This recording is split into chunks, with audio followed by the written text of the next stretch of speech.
Monty. Welcome to the show. How are you doing today? Doing really good. It's a pleasure to be here. It's a pleasure to have you here. I quickly want to congratulate you on hitting over 1K followers on Twitter. Thank you, Dave. It's honestly shocking to me that I even have that many. I'd like to thank everyone watching as well for giving me this opportunity. You and FazDad are very popular amongst the community. So, are you getting into the Christmas spirit, old sport? Yup, I already have my profile on Twitter set to a winter theme. Nice. Before we continue, I just want to thank every single one of you for watching the first episode with FazDad. It means the world to have so many people supporting the Dave cast. Thank you everyone so much. So, I asked FazDad this, but what got you into the FNAF parody community? Well, I was just scrolling through Twitter one night. Don't remember why I was, since I rarely even used it at the time. And I suddenly came across the Mimics account. It intrigued me, so I looked more into it. And I found a couple more. I wondered to myself, hey, could I do this? So the same night, I set up my account, made the profile picture, followed some parodies, and made my first post.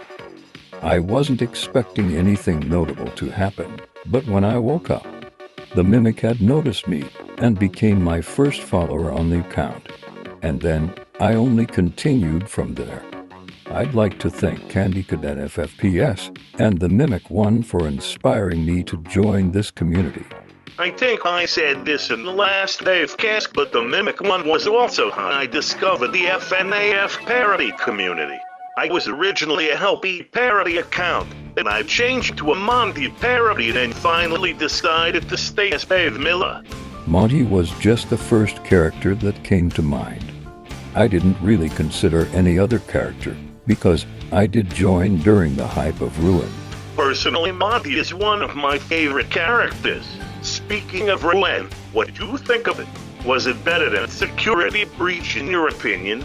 Well, I never thought Security Breach was bad, but it was indeed an improvement. I thought Ruin was really cool, and I loved all of it really. The thing I loved about Ruin is that I actually got scared while playing it, mainly because of the random jump scares that happen in it. But if you would have a tier list of all the FNAF games, where would you put them? Honestly, I like all of the FNAF games.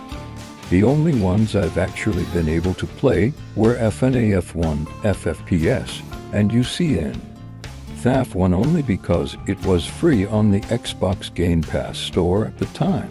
But, in all honesty, they'd all be put really high. So probably S tier for FNAF 1, 2, FFPS, UCN, Help Wanted, Security Breach, and Ruin. A tier for FNAF 3 and SL, and B tier for FNAF 4. Still scary to this day, honestly. And it was also the first game I ever saw, shockingly. Nightmare Fredbear was the first jump scare I've ever seen, too. I don't actually remember what my first introduction to FNAF was, but FNAF 4 is definitely the scariest one released. I really hope we get to see them in live action one day. That'd be cool, honestly, seeing the nightmares in reality. It would honestly be so scary. Even seeing the regular animatronics in real life must be terrifying. Speaking of live action, what do you think of the FNAF movie? I absolutely love the FNAF movie. Oh, the FNAF movie. I loved it. 10 out of 10 movie. It was just amazing to see on the big screen. Agreed. The FNAF movie was incredible. I will admit, I've watched it 3 times in cinemas. It's still hard to believe that it's actually real, and I was surprised how many animatronics we got in it. We had the main 4, including Cupcake, we had Shadow Freddy, the Endo, we had Sparky surprisingly, and the Spring Bonnie costume that William had on at the end of the movie. Oh yeah, Sparky. Sparky was honestly a huge shock to see in the movie, and I was very surprised he even made an appearance. I also love how they made a reference to Dream Theory with the journal Mike had. I actually didn't notice that it was a reference to the Dream Theory from a while ago. But what was your opinion on the Springbok scheme? The community is very split on what they think of it. I thought it was pretty good. And the fact the cupcake caused it was wild. I am glad the cupcake got plenty of screen time though. True. I find it funny how Cupcake was the most aggressive character. In my opinion, I think it's very hard to choose which animatronic looks the best. Do you have a favorite design?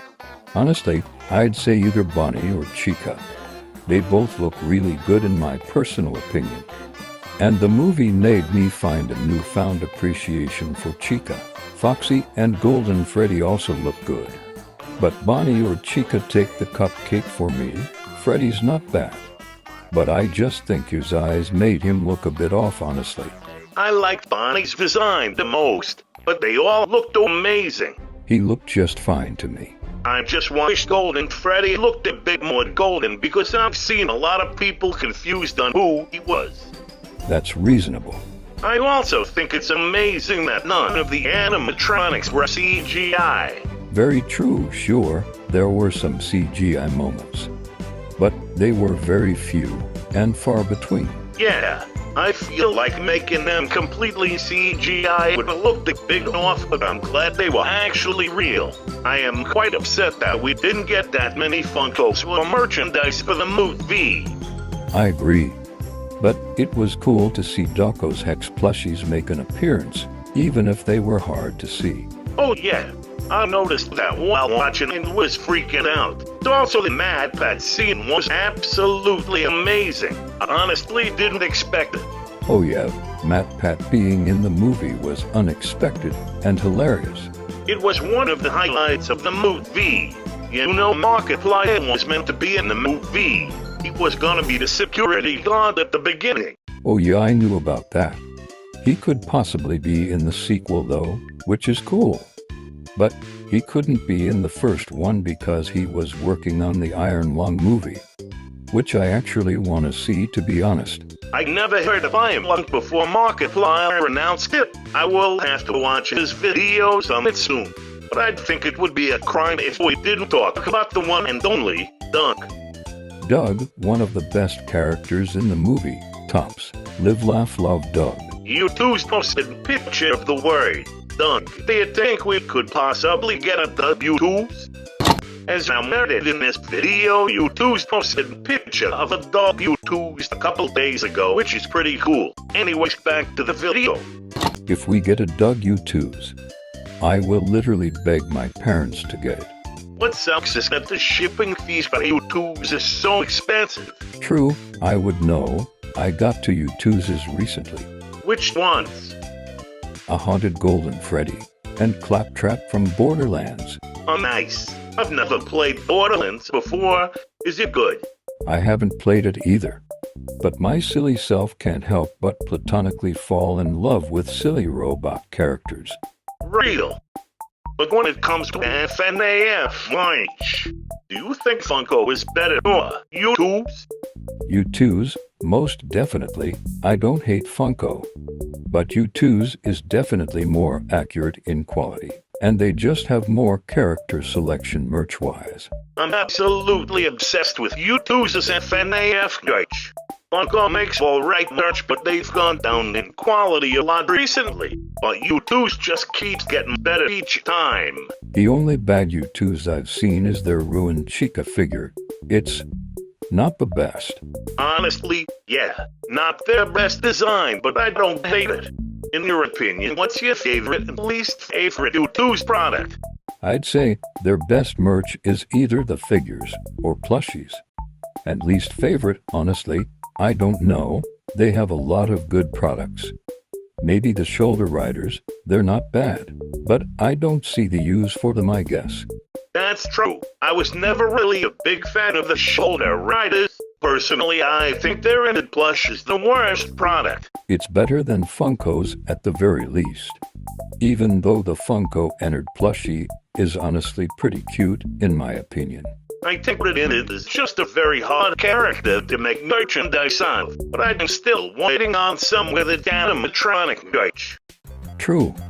There's not much merch when it comes to the withered animatronics, honestly. I know Hex has released some though, and they look pretty good. Yeah, Hex makes some really good FNAF merch. Well, before we end today's video, I've got one more question for you. What do you have to say to the people that think you attacked Glam Rat Bonnie? I'd like to say one thing. We got too silly and I accidentally threw a bowling ball in. It was an accident, I swear. We finally got an answer, people. Anyways, thank you very much for coming on to my show tonight. Of course, it was an honor to be here, Dave. Goodbye, old sport. Goodbye, Dave.